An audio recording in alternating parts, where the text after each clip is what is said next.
Yes, and hello again. This is the next step in this tutorial series where we work with some more combinations of the dragon that I was working in the prior tutorial. The dragon coming from Carrara. Actually, right now I'm doing a rendering in PD Howler with Puppy Ray, the ray tracer that seamlessly or endlessly replicates the terrain tiles. I'm going to stop this. This is more sort of a play exploration of where to take the artwork further later on. You see here is a dragon up in the sky, and it's actually being used for global illumination. So here's what I'm talking about in this tutorial. We have seen the dragon rendered. In fact, in Carrara I have it right here, where I rendered it with its colors, its own animation, after rigging it, and that sequence of PNG images that was rendered to came with the alpha channel too. So I do have a number of images. Let me see if I can find them right here. There. So here's a number of images. Down here at the bottom is where the actual colors are, and where's the first one? There. Right. So here's my first one, and that's my dragon rendered out with alpha channel for the transparency mask. Now you can see here it's a black background, but the image preview in Windows shows it as white, and that's a dead giveaway that there is something being hidden or something not being shown in the icon, in the thumbnail, whereas it actually has a color, but it's not supposed to show it because of that alpha channel containing a selection mask, or transparency mask if you want to call it that, where the black background is actually being ignored, is being masked away.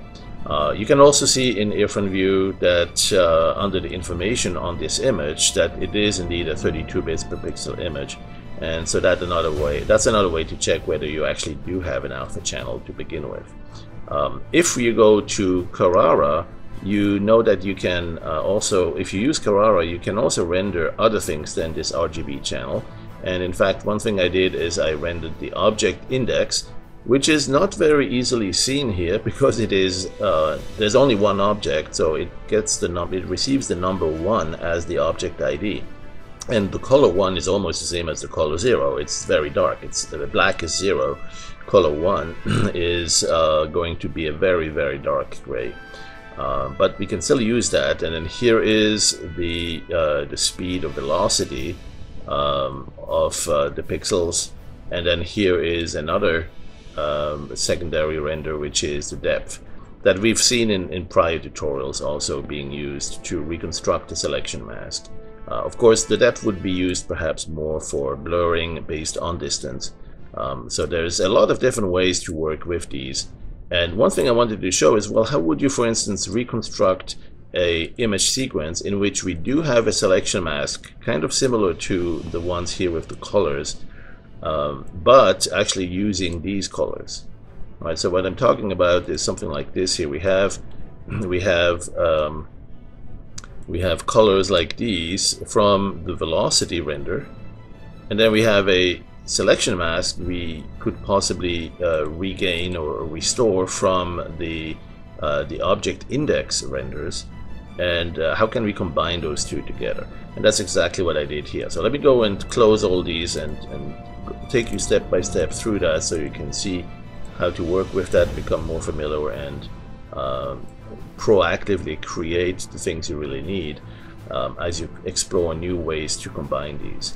So we have an image sequence. Let's load the first sequence, and I'm in the folder here. Let's go find the top of that folder. And one thing you'll see is, okay, let's say we want to take the depth here, just to take a quick check at that. And so here's the just about 10 frames of the depth rendering. That's not the one we're interested in. Let's go and load another one, load sequence, and scroll down until we see the object index. Alright, so that's going to be an interesting one. Let's take the first 20 frames. Let's go from 0 to 19, right? And load that sequence. Now that's very dark, as I mentioned earlier, but it's not completely black everywhere. If you look around in here, you might be able to see a very ghostly image of the dragon, and it is moving. It's difficult to see because it is such a dark gray. But you can tell also if you open here the information panel in your sidebar. If you open that, let me close the layers. If you look at the information down here, it shows you the RGB value in the bottom part as you're moving the cursor, and it shows you the XY value as well, the position. But the RGB value is changing. For some of these pixels, it's finding a color of 111 on red, green, blue, and the hex value is 10101. Whereas for much on the background, like the ones along the edges, it's all black, 000. So that's a dead giveaway that there is definitely some image in there. And how can you see that?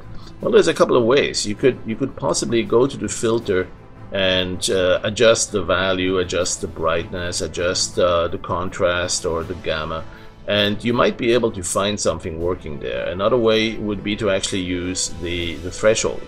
With the threshold, you might be able to find it, but sometimes you don't. It's just too difficult to find that exact. I don't know if you would need the one where threshold equals 1. I don't know. It seems like for this first image here, I'm having difficulty finding that, or maybe the others here work better. I've seen that work at times, and sometimes it's just not quite there. So what I recommend is, well, let's make it easy. Let's go to this and say, well, expand the dynamic range. Meaning find the darkest pixel and make that one be black. Well, it's already black. That's not going to change, so it's going to stay black. Then find the brightest pixels and make that one white. So scale it up to white. And that's what you can do here with the image. Expand dynamic range. And instantly that image comes to life, and you see it. And then it asks you, do you want to do that over the whole animation? Sure enough, let's do that. And so now every image has the dynamic range expanded, and because the only pixels you had in there were from 0 to 1, it's now from 0 to 255. And as you move your cursor over here, in the lower right corner there, you'll see the info showing 255. So we have now an animation that actually we want to use as a selection mask. So let's go store that one, store animation, and see the next one. So the next animation is going to be the one carrying the colors. So we'll go and load a sequence, and this time it will also be 20 frames, the 21st frames, but not of this one, not of the depth, although we could do that too. Let's go to the velocity series. Here it is, velocity 0 to 19, right, and load that selection. And so now we have another 20 frames where the color change, and it's in tandem though, it's in parallel to the one we have stored away here, right?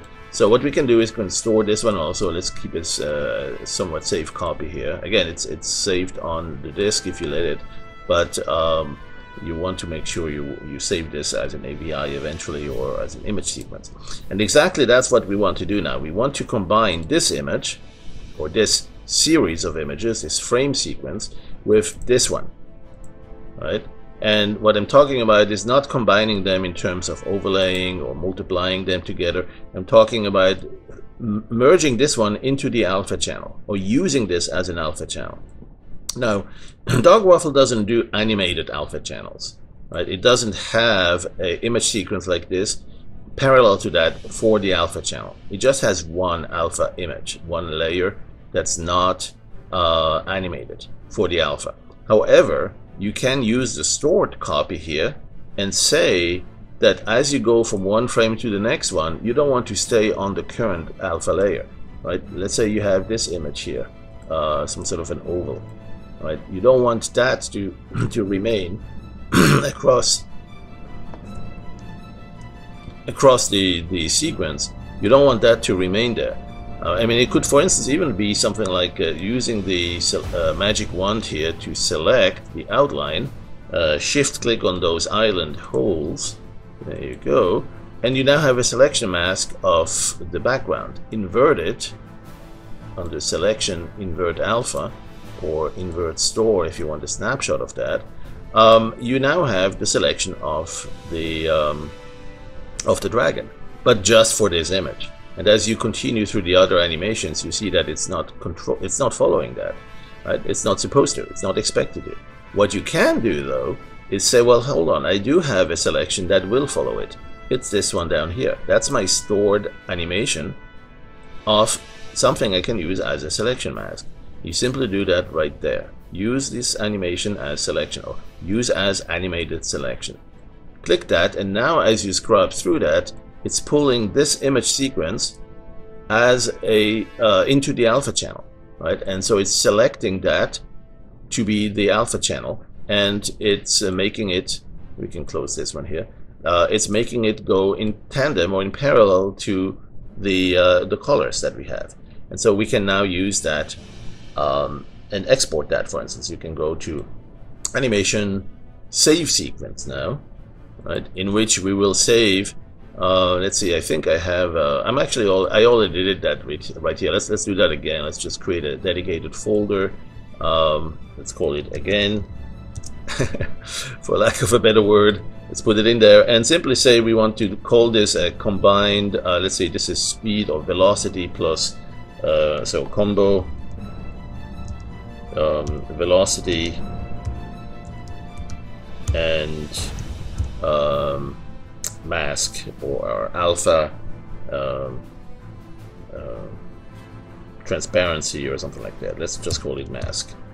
Okay, so we have the velocity and mask, and this will generate a PNG image sequence, so the alpha channel can certainly live in there and stay in each image. And so it's now saving that, reconstructing an image sequence in which the left side provides the color and the right side provides the transparency.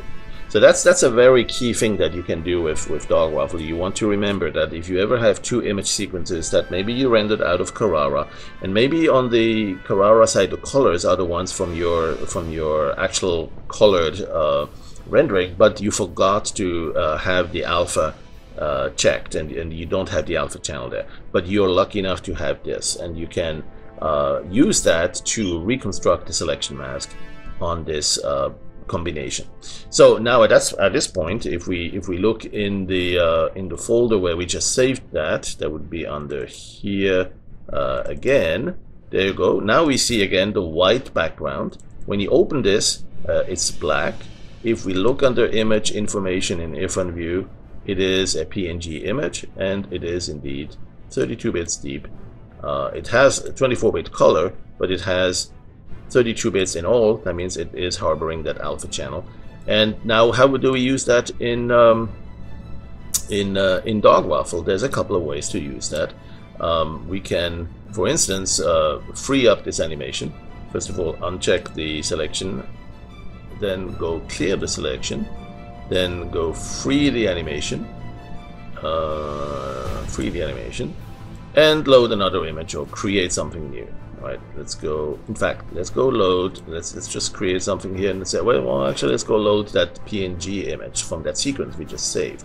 So we can go here and open that.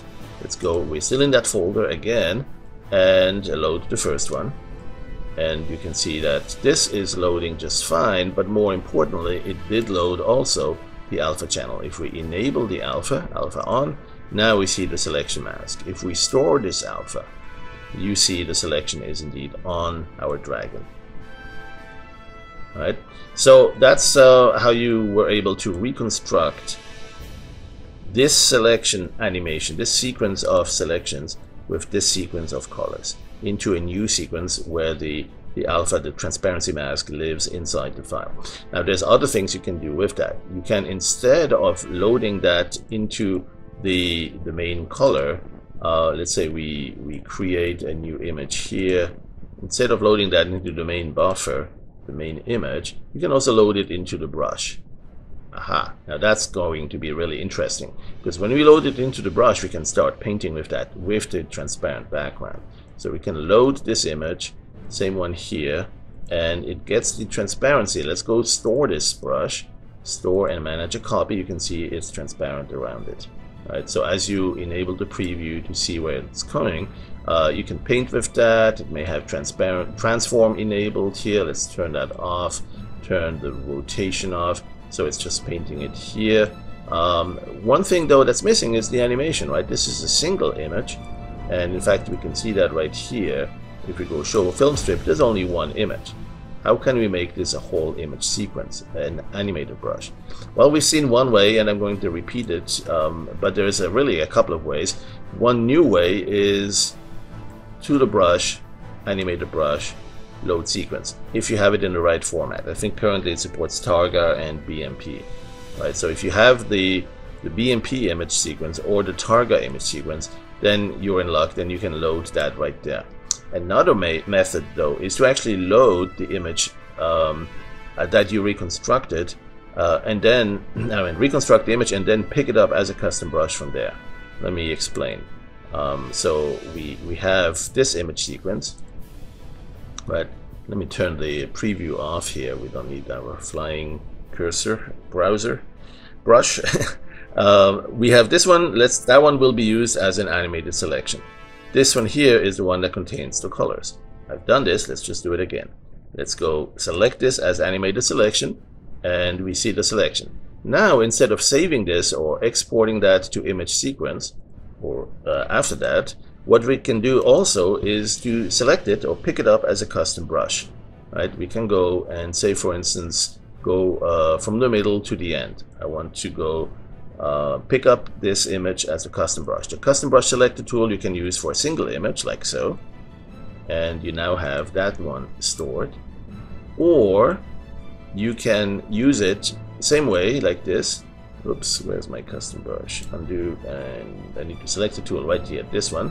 What you can do is you can select it, and before you let go the cursor, before you let go of the mouse button, hold the Alt key, press and hold the Alt key. Now it's finding the remaining sequence of the images and storing that into a animated custom brush.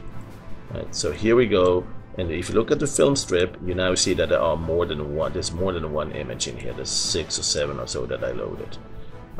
So this is the animation that I now have in my brush, and you can see as you scrub through that, it's flapping its wings. It is indeed animated. And so let's do that on the entire sequence. But now before I do that, before taking this entire sequence, I want this to be a looping animation. How can I make this a looping animation, and why? Why would I want this to be a looping animation?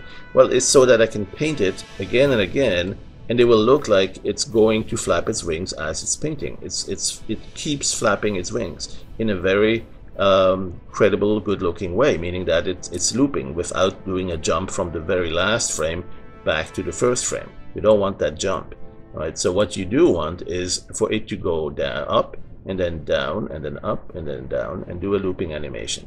So we can do that quite easily as well. What we have to do that before we combine the two, right? So what we'll do is we'll uncheck this selection here, and we'll say, okay, let's go to the first, let's load this one here without the transparency, so without the selection mask. So we have this first frame and the last frame.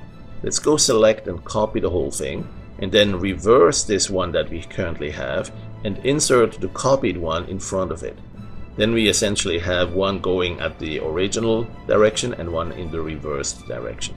So we initially select the in marker here, we go to the last frame, select the out marker there, we now have the whole block selected. Go right click on that and copy this block. Go right click on this again and reverse the frames. Now we see them in the reverse order here. Let's go to the first frame, right click on that first frame and say insert the block before current frame. Now we have inserted that original copied block in front of the reversed frame, and we now have a smooth transition, seamless, or a looping transition, right? And because the last one is the same as the first one, we essentially come back to a situation where we can loop it. Now, because that last one is the same as the first one, you might say, wait, that means that one frame is replicated. Right, this one here is the same as the next one, meaning the first one. And yes, that is correct. So what you could do is actually delete this one here if you don't want any duplicate frames. You can find the same here somewhere. There's probably one frame that's duplicated here as well. Let's go find it. Oh, no, looks like there isn't. So one of the frames did not actually get oh, because we insert in front of it. Yeah, okay, so we inserted. Anyway, so we end up having one duplicate frame that's easy to find. Now we have a perfect looping animation, and we can store this one, store to disk, and we'll do the same thing. So that's the good one. We can now toss this one or just minimize it, and do the same thing with this one, right? So we need to do this looping capable. Right now we have 20 frames. This one here, just to cross-check, should have 38. There it is. So now we have 20 frames here. Let's go and do the same thing. So select the first frame, in. Last frame, out marker. Right click, copy block. Right click, reverse frames. Click in front, right click, insert block before current frame. And there it is. And so now we have that entire sequence. And we can go to the first frame or the last frame and find indeed they are a duplicate of each other. So let's go to this one here and delete it. And so now we should have the same sequence. You want to make sure you remember which one you deleted on the other side. You don't want a situation where you delete the first one in one animation and the last one in the other. They're both, duplicates of the other, but you don't want to be off by one as a result of deleting the first one. So I think we have it right here, and we'll see soon enough if we didn't. So here we go and store this one as well. And we now have, we can minimize this one. We now have one animation here, and we'll make this one the animated selection just like before. And we'll select this one as the current animation. And yep, we have the selection matching the color shape. So we can go and when we play that, we actually don't see the alpha when we play through this here, but if we drag through that, we see it. And so just as before, we can go and save this as an animation, right? So this one is a looping, let's call it that. Let's go save sequence, and it will be F2 looping, new folder looping or loopable. And save it in there, and loops. Let's say this one has what, 38 frames. Loops 38 frames, something like that, or maybe 39. No, it's 38. Okay, so it's saving out that sequence just like before, but now it's a longer sequence. It has more frames, and the entire dragon animation is loopable. And we'll see that we can use that to paint and keep painting. As we do a very long brush stroke, we'll see the dragon cycle through it and keep cycling and looping through that brush stroke. So it will make it look like it's actually flapping its wings and flying along our brush path, our brush stroke path. All right, so we have our animation. Oh, it's still saving it out.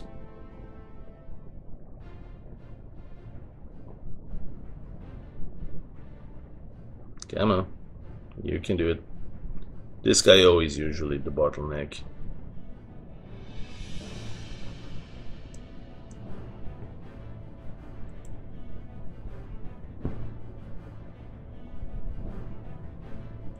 Okay, and there we go. So now we have the animation saved out, and instead as saving it out, one thing we could do also is to pick it up as a custom animated brush.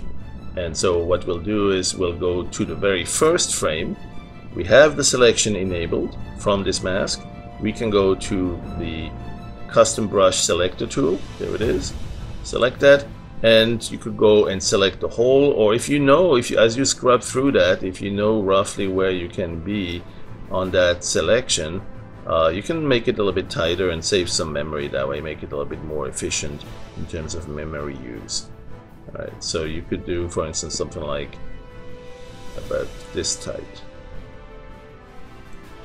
Okay, if you pick that one up, that's fine, but if you pick a bigger one, hold on, undo, use the same tool again. If you pick the whole animation, press and hold the Alt key, now it's going to cycle through this entire sequence. Okay. Oh wait, I was on the last one. I need to position myself on the very first one. There you go. So select custom brush selection tool, use that, and press and hold the Alt key. Now it's cycling through all these frames and grabbing them with the alpha into an animated custom brush. And that's a custom brush that we can paint with. Right? So now we can go and store. There you go. And if you look at the preset, the film strip here, you see now a fairly long animation. Indeed, it is looping. And what we can do is, let's see, store that perhaps with a little bit more, a smaller step size, something like this. We don't need the alpha anymore. Let's go get rid of that. So as we're painting, especially if the step distance is a little bit smaller, let's say 2 or 3, you can see that it's flapping its wings here. It's dropping the next frame and the next frame and the next frame, and it keeps going. So with that, we have a nice looping animated brush. And you can enable transforms, you can enable it to rotate with the orientation of the brush. You can have random speed or speed-based size changes, all sorts of other stuff. That's all a function of the settings we have here.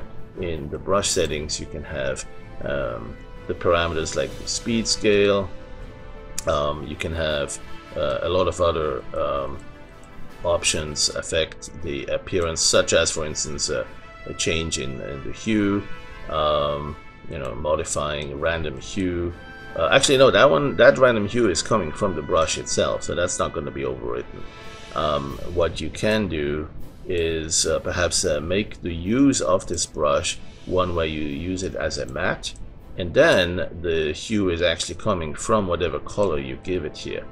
Right? So if you then select, oops, there it is. If you select a, where's my colors? How come I'm not seeing my primary colors change here? Well, let's go and pick it right here. So you pick this color and right button this color. Go. Okay, so now you have colors and they are changing. With the left button, you see that you can paint with that primary color, which is kind of a light blue. And I do have the brush used as a matte. And then therefore the colors that it finds there in the primary color is actually what it's using, but now you can choose it, you can choose to modify it as it's randomly going through that, randomly modified. You can change the value, you can change the saturation, and that of course is a totally different topic. That's, you know, what can you do with the brush images or with the brushes as you paint with them. But what I really wanted to show you is that you have this brush, and this brush is an animation, and you may want to adjust some of its parameters, maybe the step distance, and say let's keep it in the browse media as my creatures or my monsters. Let's call it a monster and say this one is going to be looping dragon. And I'll probably do this a few times, so I'll give it a number there, looping dragon 1. And so here it is, we have a looping dragon that we can always go back to.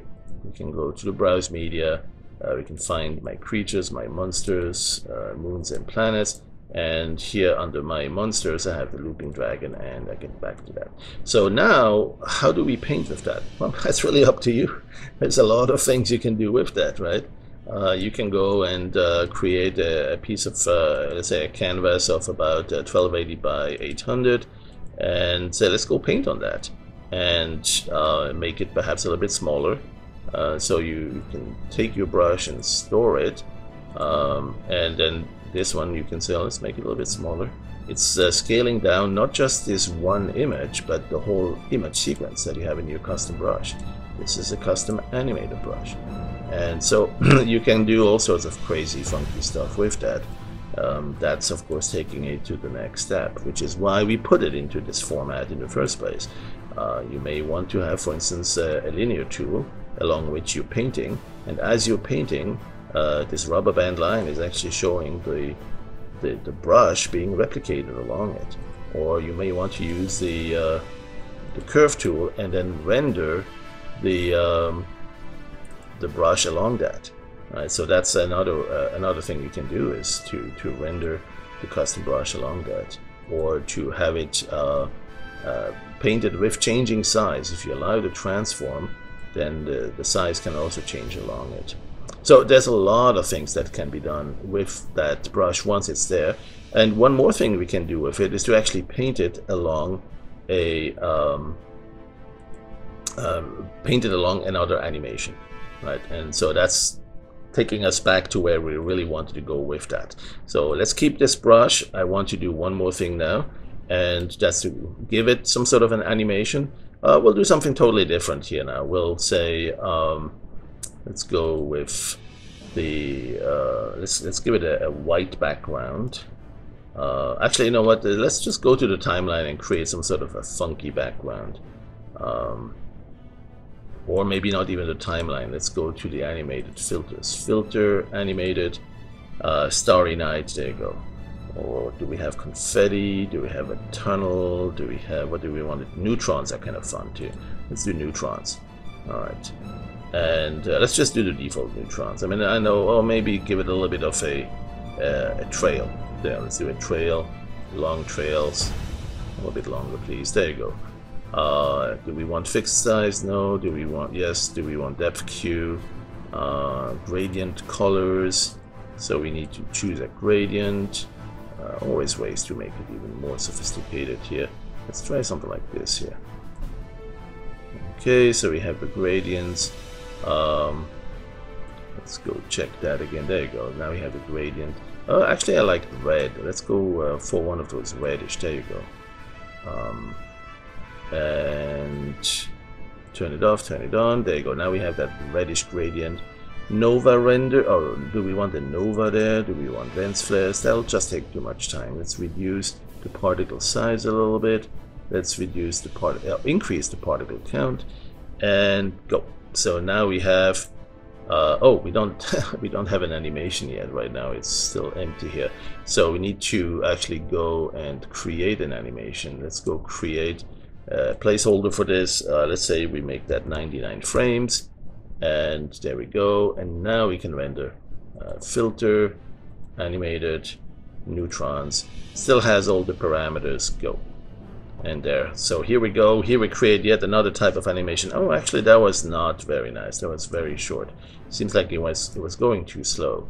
So I'm gonna go fiddle with that a little bit. Let's first of all make it more frames in the animation. Let's make it 200. Okay, and then once we have that, we can go to the animated neutrons and perhaps give it a little bit more size, particle speed rather, mass effect, particle size. I think that's what it's all gonna amount to. Maybe the mass we can reduce, and particle size. All that is gonna make them go a little bit faster. Let's go render that. Okay. So we have a little bit of a chaotic particle orbiting scenario here, and let's use that as the background on top of which we want our dragon to kind of fly in, or fly around, or just fly. So what you do is you select your brush, right, and you enable the preview so you can see it. There it is, and it's ready to be painted on it. And so stop the animation, go to the first frame, and what you can do is you can paint either all over it like this. Right? That's not what we want to do. In fact, we don't want to do that in this matte mode. We want to go back to the original. Let's just pick it, or let's say change it here. Matte. Oh, it is in color brush mode. Okay. Okay, but we do want to reduce some of the other effects. What was it? Random saturation. That's the one that was changing the colors. Random value, let's not do any random hue. So it's going to stay on track here with the custom brush. Okay, so we have that. We also want to have a shorter step distance here, so we see it flap its wing a little bit faster. There's also a smoothing, so it's not too jerky, it's not too suddenly changing here. Enable the smoothing. I think I had it already enabled. It's a little bit jumpy here, and if I enable the smoothing, it's going to be a little bit tame. Good. I'm going to keep this around, and so now let's go and undo all this and start painting. And so what you can do is you can paint, but paint with the brush with the Alt key down. And as you do that, paint with the Alt key down with an animated brush, it's going to paint over the animation across the frames of the animation. So you can see the animation play in the background as I'm painting. Right? And then sooner or later it's going to come back to the first frame, and there it is. Now I have two of these guys, and I keep painting, still the same brush stroke, one long brush stroke. Right? And let's say now I want to do something different. I want to increase the size of this guy, and it's resizing the entire brush, and then I want to also increase the step distance so they seem to be moving a little bit faster. Now let's make it about 12 or so. You can always go to fine control here like that, and so now with the Alt key down we have our dude coming in here, and big jump, very fast movement. And so that's one of the funky stuff, or funky things you can do with painting with Harlow, is you have an animated brush that you paint over another animation, basically video on video. Right? You can have a short video clip in the brush, you can have a long video in the background, paint with that ad nausea. Let's do another one where it's much smaller, and we also need the step distance much lower then to make it look like it's far away. It's going to go a little bit faster, and actually make it even smaller than that. Something like this. Yeah, that's a good size. So now we can go and paint that, and you can see that it's going really fast because it only needs a step or 1 or 2 pixel difference before it sees, oh, it's time to paint again. But now you have a whole army and flock of these flying dragons, and they're all flapping their wings. It's not a static image, it's an animated brush, and it's going crazy. Okay, there's more you can do. You can enable the mirror, for instance. On this icon here you can enable horizontal or vertical mirror. Let's do both, and in that case you're painting in the upper right corner. Anything outside is not painting anymore, but if you're painting in the upper right corner or quadrant, in the upper right quadrant is where the action is. That's the one that's being mirrored downwards, and also so vertically, and then also mirrored horizontally to the left. And so you just stay in that upper right quadrant, and you're getting a very exciting kaleidoscope experience here. Well, anyway, that's long enough for this tutorial. I'm gonna keep it at that. Just wanted to show you a few more ways to combine multiple image sequences into one, and then use them as custom animated brush, or save them back as PNG, because you never know, you might end up wanting that in some other program too. Alright, thanks for watching.